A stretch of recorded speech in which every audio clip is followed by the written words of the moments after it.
आप जिस संसदीय इलाके से आते हैं और वहाँ से आप चुनाव भी लड़ चुके हैं कई बार गोड्डा लोकसभा सीट से। वर्तमान सांसद हैं निशिकांत दुबे।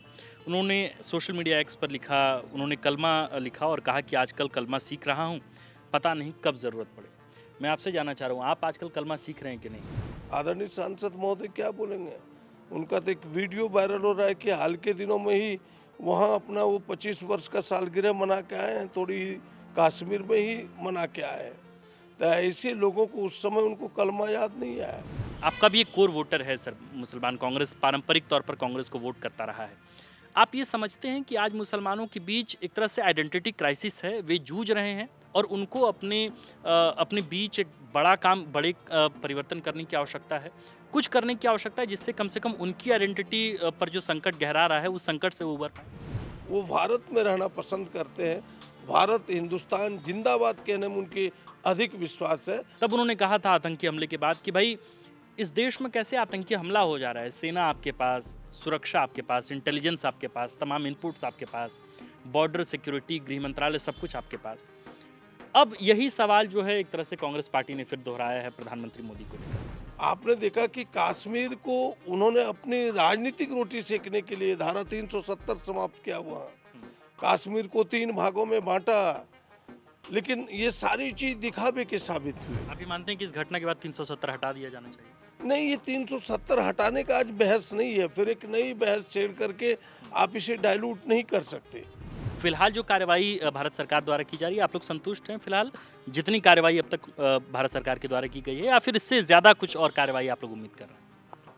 कि कार्रवाई पर संतुष्टि असंतुष्टि कहना हमें लगता है कि थोड़ी जल्दीबाजी होगी। जी। नमस्कार, द फोर्थ पिलर देख रहे हैं आप जानते हैं कि इस वक्त पूरा देश शोक में डूबा हुआ है। पहलगाम की बेसरन घाटी में जो कुछ हुआ उसके बाद पूरे देश में एक तरह से पाकिस्तान के खिलाफ, आतंकियों के खिलाफ गुस्सा है। गुस्सा न सिर्फ सरकार के बीच है, गुस्सा न सिर्फ इस देश के युवा के बीच है, बल्कि विपक्ष भी सर्वदलीय बैठक में कह चुका है कि अगर देश की सरकार अगर कार्रवाई करती है आतंकवाद पर, तो हम बिल्कुल कदम से कदम मिलाकर सरकार के साथ खड़े हैं।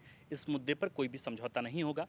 इन तमाम मामले को लेकर के, चूँकि अब ये पूरा मामला सिर्फ आतंकवादी का नहीं है, आतंकवादी बनाम जो हत्याएं हुई हैं आम नागरिकों की, सिर्फ ये लड़ाई नहीं है, ये हिंदू बनाम मुस्लिम की भी लड़ाई अब सोशल मीडिया पर देखी जा रही है। साथ में कई नेता हैं, चाहे वो किसी भी दल के हों, वो इसको अलग अलग नज़रिया देने की कोशिश भी कर रहे हैं और तमाम तरह से लोग टारगेट किए जा रहे हैं, चाहे वो हिंदू हों, चाहे वो मुसलमान हों, सबकी अपनी अपनी कहानी है, अपने अपने किस्से हैं। हम एक नया किस्सा, नई कहानी जानना चाहते हैं कांग्रेस दल के विधायक प्रदीप यादव से। प्रदीप यादव जाने माने नेता हैं, पड़ैयाहाट से कई बार के विधायक हैं, पूर्व मंत्री रह चुके हैं और भी कई तरह के पद जो हैं इन्होंने सुशोभित किए हैं।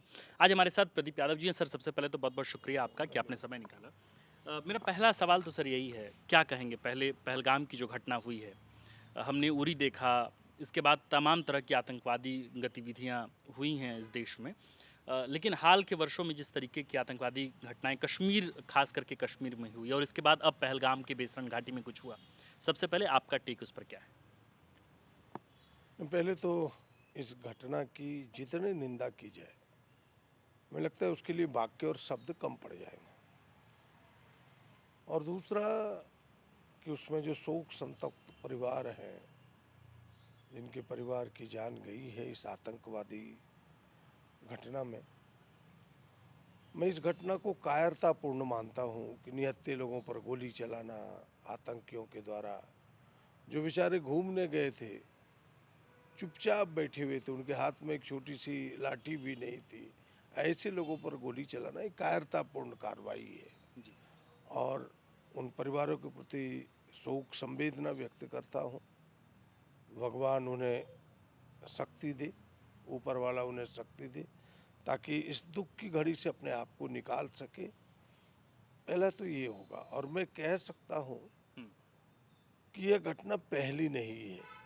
आपने भी थोड़ा जिक्र किया कि 2016 में उरी की घटना हुई, पुलवामा की फिर घटना। पुलवामा की घटना हुई, और फिर तीसरी बड़ी घटनाओं में से यह पहलगाम पहलगाम। की घटना है। सरकारें बार बार बड़ी बातें करती है, लेकिन रिजल्ट उसका कुछ आता नहीं। इसलिए आपने देखा होगा कि पूरे देश में इस बार उबाल है।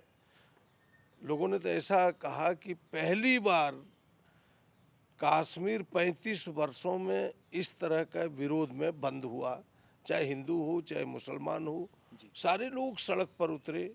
इवन की जो मुस्लिम महिलाएं घरों में दुबकी रहती थी, वो महिलाएं भी सड़क पर इस घटना के विरोध में उतरी है। तो आप इस घटना का दुष्प्रभाव, इस घटना का प्रभाव, जी। इससे आप आंक सकते हैं। जी। सर, मेरा दूसरा सवाल है, आप जिस संसदीय इलाके से आते हैं और वहाँ से आप चुनाव भी लड़ चुके हैं कई बार, गोड्डा लोकसभा सीट से, वर्तमान सांसद हैं निशिकांत दुबे। उन्होंने सोशल मीडिया एक्स पर लिखा, उन्होंने कलमा लिखा और कहा कि आजकल कलमा सीख रहा हूँ, पता नहीं कब ज़रूरत पड़े। मैं आपसे जानना चाह रहा हूँ, आप आजकल कलमा सीख रहे हैं कि नहीं? क्या आपको भी ज़रूरत पड़ रही है कलमा सीखने की? क्योंकि वहाँ जिस तरीके से पहलगाम को लेकर कहा गया कि जो आतंकवादी आए, उन्होंने साफ तौर पर यही कहा कि पहले तो हिंदू और मुसलमान दोनों अलग-अलग हो जाएँ। और उसके बाद मुसलमान जो अलग हुए उनसे भी पूछा गया कि आप कलमा पढ़ सकते हैं कि नहीं, और नहीं पढ़ सकते तो उन्हें शॉर्ट डेट किया गया। पहले तो निशिकांत दुबे के इस बयान को कैसे देखते हैं, और पहलगाम में जो घटना हुई कलमा को लेकर के, जिस तरीके से मारा गया जो नहीं सुना है, उसको लेके आप कैसे क्या कहते हैं? देखिए, जितना तकलीफ उस आतंकवादी घटना से है, जी। उतना ही तकलीफ भारतीय जनता पार्टी के नेताओं के स्वभाव से, इस बयान से, इस कृत्य से है। आतंकवादियों ने प्रयास किया कि भाई हम हिंदुओं को लक्षित करके मारें। उसके पीछे उनकी एक मंशा थी, उनका एक साजिश था। उनके पीछे जो बैठे उनके आका है, जो देश है पाकिस्तान, उनकी मंशा है।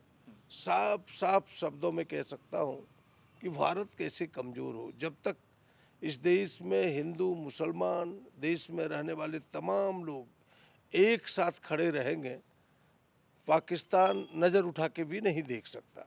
उन्हें लगता है कि आंतरिक रूप से जी हाँ, जो शक्ति एक साथ खड़ी है, इस शक्ति को हम कैसे कमज़ोर करें।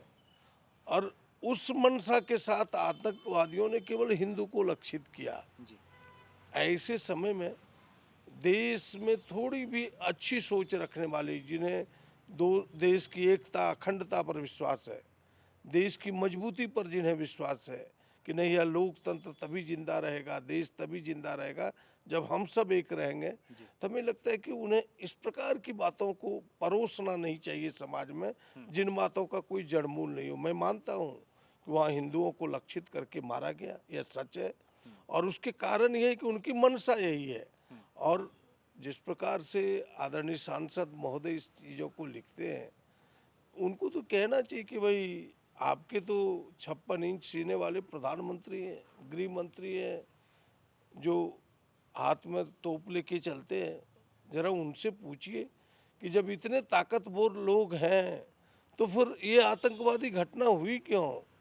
वहाँ तो तीन, कह सकते हैं कि 3 सतही सुरक्षा है, केंद्र शासित प्रदेश है, पर्यटन स्थल नोटिफाइड है। 3 सतही सुरक्षा के बाद भी एक सुरक्षा गार्ड का ना रहना, एक लोगों का ना रहना, जब पहले से जाना जा रहा है। और आदरणीय सांसद महोदय क्या बोलेंगे? उनका तो एक वीडियो वायरल हो रहा है कि हाल के दिनों में ही वहाँ अपना वो 25 वर्ष का सालगिरह मना के आए हैं, थोड़ी ही कश्मीर में ही मना के आए हैं। तो ऐसे लोगों को उस समय उनको कलमा याद नहीं आया।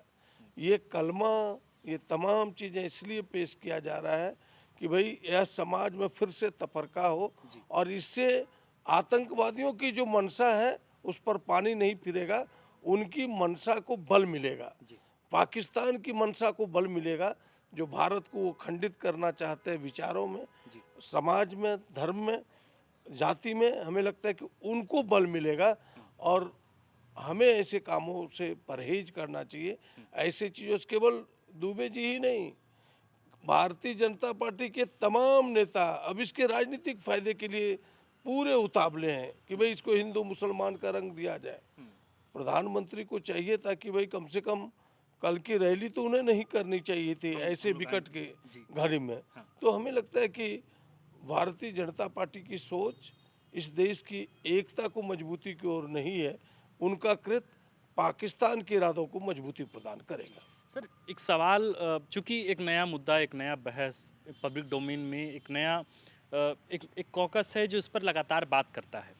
जैसे ये इतना बड़ा आतंकवादी हमला हुआ, इतनी बड़ी संख्या में लोग मारे गए और नृशंस हत्या हुई। इसके बाद नौशाद नाम का एक शख्स जो है वो शुक्रिया अदा करता है पाकिस्तान या आतंकवाद का। इसके बाद मुर्शिदाबाद का एक मुस्लिम लड़का वो शुक्रिया अदा करता है। असम में एक विधायक ने जो है वो शुक्रिया अदा किया, वो कहा कि ठीक हुआ इस तरह के आतंकी हमले को उसने सपोर्ट किया है। तो एक तरह से क्या हो रहा है कि जब 3, 4, 5 इस तरह के लगातार बयान एक समाज के कुछ चंद लोगों द्वारा आ रहे हैं, तो एक तरह से शंका पैदा हो रहा है मुस्लिम कम्युनिटी। ये बीजेपी के तमाम नेता का टेक है कि भाई ये लोग शक की निगाह में हैं और इसलिए एक तरह से कॉन्फ्लिक्ट है, हिंदू बनाम मुसलमान की पूरी लड़ाई शुरू हो जा रही है। आपको लगता है वाकई, चूंकि आपका भी एक कोर वोटर है सर मुसलमान, कांग्रेस पारंपरिक तौर पर कांग्रेस को वोट करता रहा है, आप ये समझते हैं कि आज मुसलमानों के बीच एक तरह से आइडेंटिटी क्राइसिस है, वे जूझ रहे हैं और उनको अपने बीच एक बड़े परिवर्तन करने की आवश्यकता है, कुछ करने की आवश्यकता है जिससे कम से कम उनकी आइडेंटिटी पर जो संकट गहरा रहा है उस संकट से वो उबर पाए? देखिए, आप इतनी बड़ी तादाद है मुसलमानों की इस देश में, जी। 20 से 25 करोड़ की आबादी है। उसमें से 1-2 लोग गिने चुने अगर कोई पागल बन जाए हाँ। और उसके कारण हम पूरे समुदाय को अगर दोषी ठहराएं, तो हमें लगता है कि ये बिल्कुल ही गलत है, सरासर गलत है। हम उनके सकारात्मक पक्ष को नहीं देखते कि भाई वहीं जहाँ ये घटना हो रही थी, आतंकवादी घटना, वहीं वो घोड़सवारी करने वाले लोग, जी। गाइड, ये जो गाइड का काम करते थे, उन लोगों ने इनकी जान बचाने के लिए पर्यटकों का किस प्रकार अपनी जान दे दी। हम उस सकारात्मक पक्ष को नहीं देखते कि किस प्रकार मुसलमान जो होटल के मालिक थे अपने होटल में छिपा करके एयरपोर्ट तक अपने जान को जोखिम पर डाला और वहाँ उन तक पहुँचाया। हम आज तो तमाम मस्जिदों से तमाम लोग ये कह रहे हैं, आपके जामा मस्जिद के जो सबसे बड़े हमारे हैं, उन्होंने कहा, जामा मस्जिद से खुद कहा कि हम इस घटना की निंदा करते हैं। देश के तमाम मुसलमान आज आतंकवाद के विरोध में सड़क पर हैं, तो हमें उस पक्ष को देखना चाहिए। और जिन्होंने इस प्रकार की चीज़ें की, ये कहीं भी हो सकता है। 1-2 लोग समाज में, करोड़ों में से पागल हिंदू में भी निकल सकता है, मुसलमान में भी निकल सकता है। उससे हम इतने बड़े कौम को दोषी नहीं ठहरा सकते। उनकी मानसिकता भारत की जय में है, चाहे आज़ादी को आप लेकर के देखें, चाहे आज़ादी के बाद को देखें, वो भारत में रहना पसंद करते हैं। भारत, हिंदुस्तान जिंदाबाद कहने में उनके अधिक विश्वास है। अब करोड़ों में से एक कोई पागल पाकिस्तान जिंदाबाद कह दे, तो ऐसे हम इतने बड़े कौम को दोषी नहीं ठहरा सकते। ये केवल राजनीतिक रोटी सेकने का हम हथियार भले बना सकते हैं, उस कौम को हम दोषी नहीं ठहरा सकते। ठीक है सर, अब एक प्रधानमंत्री का एक बयान, वर्तमान प्रधानमंत्री का एक बयान सुर्खियों में है।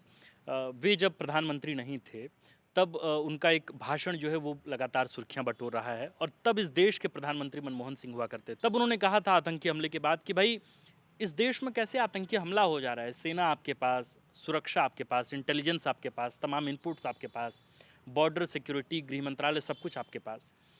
अब यही सवाल जो है एक तरह से कांग्रेस पार्टी ने फिर दोहराया है प्रधानमंत्री मोदी को लेकर, और प्रधानमंत्री मोदी ने भी कल के अपने मधुबनी रैली में कहा है, हालांकि इस पर तो उन्होंने स्पष्टीकरण नहीं दिया, पर उन्होंने कार्रवाई को लेकर इतना ज़रूर कहा है कि जिन आतंकियों ने इतने बड़ी नृशंस हत्या को अंजाम दिया है, उनको कल्पनाओं से भी ज़्यादा बड़ी सज़ा दी जाएगी। कैसे देखते हैं सबसे पहले मुख्य प्रधानमंत्री नरेंद्र मोदी के इस बयान को, जब उन्होंने कटाक्ष किया था, तंजात्मक लहजे में मनमोहन सिंह को बात कही थी, उसको आप कैसे देखते हैं? देखिए, 2 पक्ष हैं। जी। अगर आप पहले पक्ष को देखें, तो आज तो पहले उनके नेताओं को, भारतीय जनता पार्टी के नेताओं को यह स्पष्ट करना चाहिए। उनके गृह मंत्री को ये सामने आके कहना चाहिए, प्रधानमंत्री को सामने आके ये कहना चाहिए कि यह चूक हुई कहाँ। क्योंकि अब तक इसके पहले उरी, पुलवामा, उन दोनों की चूक को भी सार्वजनिक नहीं किया गया कि कहाँ चूक हुई। यह तीसरी चूक है और बड़ी चूक है उनके कार्यकाल में। सर्वदलीय बैठक में स्वीकार किया गया कि चूक हुई। ने सर्वदलीय बैठक में स्वीकार किया गया। आम पब्लिक के डोमेन में यह बातें नहीं है, चूक हुई है। और ये बातें उनको कहना होगा कि भाई, ये तो आपने देखा कि कश्मीर को उन्होंने अपनी राजनीतिक रोटी सेकने के लिए धारा 370 समाप्त किया वहाँ। कश्मीर को 3 भागों में बांटा, लेकिन ये सारी चीज दिखावे के साबित हुए। आज जो केंद्र शासित पार्ट है, जो भाग है, उसी में ये घटना हुई है। और मैंने पहले भी कहा, तो भाई भारत सरकार को, भारतीय जनता पार्टी को ये स्पष्ट करना चाहिए कि भाई आखिर चूक आपसे कहाँ हुई आप ये और मानते हैं इसके कि जिम्मेदार कौन है। आप ये मानते हैं कि इस घटना के बाद 370 हटा दिया जाना चाहिए? नहीं, ये 370 हटाने का आज बहस नहीं है, फिर एक नई बहस छेड़ करके आप इसे डाइल्यूट नहीं कर सकते। वो तो रोज नई नई बहस लाते हैं सामने कि पुरानी चीज़ें डाइल्यूट हो जाए, नई चीज़ें सामने आ जाए। मैं उस ओर नहीं जाना चाहता, लेकिन मैं कह सकता हूँ कि वो अपनी असफलता को छिपाने के लिए इसे हिंदू मुसलमान का रंग दे रहे हैं। इसे कुछ चंद जो करोड़ों में 1-2 लोग, उंगली पर भी नहीं गिने जा सकते, ऐसे लोगों को दोषी ठहरा करके उस कौम को दोषी ठहरा रहे हैं। हमें लगता है कि यह गलत है, उन्हें कठोर कार्रवाई करनी चाहिए। और कांग्रेस पार्टी ने शुरुआती दौर से ही वो भाई हम आतंकवाद के खिलाफ है। आपने देखा होगा कि आतंकवाद से लड़ने के लिए हमारे कई मूर्धन्य नेताओं ने अपनी जान की कुर्बानी तक दी है। श्रीमती इंदिरा गांधी, आतंकवाद के कारण ही उनकी जान गई, उस लड़ाई के कारण ही। हमारे राजीव गांधी, जिनका ये भी आतंकवाद के ही शिकार हुए हैं। तो हमारे कई मूर्धन्य नेता जिन्होंने आतंकवाद के विरुद्ध कठोर कदम उठाया, जिन कारण उन्हें जान गंवानी पड़ी है। और ये कांग्रेस का इतिहास रहा है कि आतंकवाद के हम खिलाफ हैं, देश की एकता और अखंडता के हम पक्षधर हैं। हमें आज भी इंदिरा जी की वह बात मन में याद आती है, दिल को छू लेने वाली बात कि मेरी अगर हत्या होगी तो मेरे शरीर का खून का एक एक कतरा इस देश की एकता और अखंडता को मजबूती देगा। इस प्रकार के नेताओं की आज ज़रूरत है। ये इसीलिए कांग्रेस ने आज प्रधानमंत्री से कहा है कि आप कठोर से कठोर कदम उठाएं आतंकवाद की समाप्ति के लिए, इनके आका को मुंह तोड़ जवाब देने के लिए कठोर से कदम उठाएं। कांग्रेस आपके साथ खड़ी रहेगी, पूरी मजबूती के साथ खड़ी रहेगी। ये बात मैं फिर से दोहराना चाहता हूँ। प्रधानमंत्री नरेंद्र मोदी ने जो टिप्पणी की थी मनमोहन सिंह को लेके, जो इंटेलिजेंस वाली बात या सेना वाली बात, उसको लेके अब आप लोग भी रिटेलिएट करना शुरू कर दिए। क्या कह रहे हैं? आप लोग का क्या टेक है? नहीं, बिल्कुल हम कहेंगे कि कहने में कल तक आप कहते थे, आज आपको करना है। कल तक आपने, प्रधानमंत्री उस समय मनमोहन सिंह हुआ करते थे, आपने उनको कहा कि आपका इंटेलिजेंस फेल है, आपकी सेना क्या बैठ के कर रही है, बॉर्डर आपके जिम्मे है। आज वही बॉर्डर उनके जिम्मे है, वही सेना उनके जिम्मे है, वही इंटेलिजेंस उनके जिम्मे है। इसीलिए इन तमाम चीज़ों को ध्यान में रखते हुए उन्हें कठोर कार्रवाई करनी चाहिए, ताकि इस घटना की पुनरावृत्ति नहीं हो। और पूरे देश से उन्हें इस घटना के लिए माफ़ी मांगनी चाहिए कि भाई हमसे चूक हुई है, हमसे भूल हुई है, किसी और की गलती नहीं है। सर, एक आखिरी सवाल है। सर्वदलीय बैठक हुई है, सर्वदलीय बैठक में भारत सरकार ने चूक को स्वीकार की है। हालांकि पब्लिक डोमेन में आपने जैसा कहा कि पब्लिक डोमेन में ये बात नहीं आई है कि कहाँ चूक हुई, कैसे चूक हुई। चूँकि वहाँ फोर्सेस अवेलेबल नहीं थी, वहाँ सेना, वहाँ आर्मी नहीं थी, और इसके बाद लोग मतलब इंतज़ार कर रहे थे, जो लोग जिनके लोग मारे गए वो लोग इंतज़ार करते रहे कि आर्मी अब आएगी, लेकिन इनपुट बहुत देर से पहुंचा और उसके बाद तमाम चीज़ें हुई। क्या पूरी पार्टी एकजुटता के साथ अब सरकार के साथ, केंद्र सरकार के साथ कदम ताल मिलाकर चलने को तैयार है, या फिर विरोध के स्वर अब भी सुनाई देंगे, या इस पर अब भी राजनीति होगी विपक्ष के द्वारा भी या पक्ष के द्वारा भी पहलगाम मामले को लेकर? नहीं, हम सब इस पर राजनीति करना नहीं चाहते। जी। भारतीय जनता पार्टी आज भी राजनीति करना चाहती है। हम सब ने तो बस दोनों हाथ उठा करके समर्थन दिया है कि भाई प्रधानमंत्री, हिंदुस्तान के प्रधानमंत्री, तुम आगे बढ़ो, पूरा देश आपके साथ है, कांग्रेस पार्टी आपके साथ है इस आतंकवाद के फन को कुचलने के लिए। उसके आका पाकिस्तान को मुंह तोड़ जवाब देने के लिए जो भी ठोस कदम आप उठाएंगे, पूरा देश और पूरी कांग्रेस पार्टी आपके साथ खड़ी रहेगी। उसी बात को जो हमारे नेता ने दोहराया है, फिर से हम दोहराते हैं। हमें लगता है राजनीति का यहाँ जगह नहीं है। भारतीय जनता पार्टी को भी इस पर राजनीति करके देश की और एकता और अखंडता को कमज़ोर नहीं करना चाहिए। इस पूरे मामले के बाद जो बीजेपी ने टेक लिया है, अब प्रधानमंत्री मोदी की सरकार ने जो कदम उठाए हैं, सिंधु जल समझौता को रद्द कर दिया गया है, दूतावास को बंद कर दिया गया है, बाघा बॉर्डर्स तमाम तरह जो हैं वो सब सील कर दिए हैं। फिलहाल जो कार्रवाई भारत सरकार द्वारा की जा रही है, आप लोग संतुष्ट हैं फिलहाल जितनी कार्रवाई अब तक भारत सरकार के द्वारा की गई है, या फिर इससे ज़्यादा कुछ और कार्रवाई आप लोग उम्मीद कर रहे हैं? देखिए, कार्रवाई पर संतुष्टि असंतुष्टि कहना हमें लगता है कि थोड़ी जल्दीबाजी होगी। जी। हमने तो कहा है कि जो निर्णय इस देश के हित में, आतंकवाद को कुचलने के हित में, हाँ। मुंह तोड़ जवाब देने के हित में होगा, हाँ। उस कदम को उठाए। जी। हम लोग कोई नुक्ताचीनी नहीं कर रहे हैं, लेकिन इसकी समीक्षा देर से होगी। हाँ। जब इसके फलाफल सामने आएंगे तो हमें लगता है कि थोड़ा इंतजार करना चाहिए, तब इन प्रश्नों के उत्तर मिल पाएंगे। बहुत शुक्रिया सर। तो ये थे हमारे साथ विधायक दल के नेता प्रदीप यादव, जाने माने झारखंड के नेता हैं, नीतिगत मामलों को लेकर भी, और न सिर्फ एक नेता के तौर पर, न सिर्फ एक कांग्रेस के कार्यकर्ता या एक नेता के तौर पर इनका बयान हमने लिया, बल्कि एक बुद्धिजीवी, एक इंटेलेक्चुअल वर्ग से आने वाले एक झारखंड के रहवासी और इसके साथ साथ एक देश के नागरिक के तौर पर भी हमने उनके बयान लिए हैं, ताकि ये समझा जा सके कि हिंदू बनाम मुसलमान का जो मामला है, कलमा याद करने का जो मामला है, या फिर मामला भारत के द्वारा कार्रवाई करने को लेकर है, उसको लेकर जो इंटेलेक्चुअल क्लास है, जो पढ़ा लिखा बुद्धिजीवी वर्ग है, जिसके कहने का असर होता है झारखंड में, जिसके कहने का असर होता है देश में, उनसे पूछा जाए, समझा जाए। बाकी हमने तमाम मसलों को लेकर प्रदीप यादव जी से बातचीत की है। आपको ये वीडियो कैसा लगा हमें कमेंट कर ज़रूर बताएं। साथ ही अगर आपको ये वीडियो पसंद आए तो अपने तमाम व्हाट्सएप ग्रुप तक भी इसे शेयर करें। आप देख रहे थे द फोर्थ पिलर। हमारा नाम है आकाश आनंद, हमारे साथ थे प्रदीप यादव और कैमरे के पीछे हैं मनीष। शुक्रिया।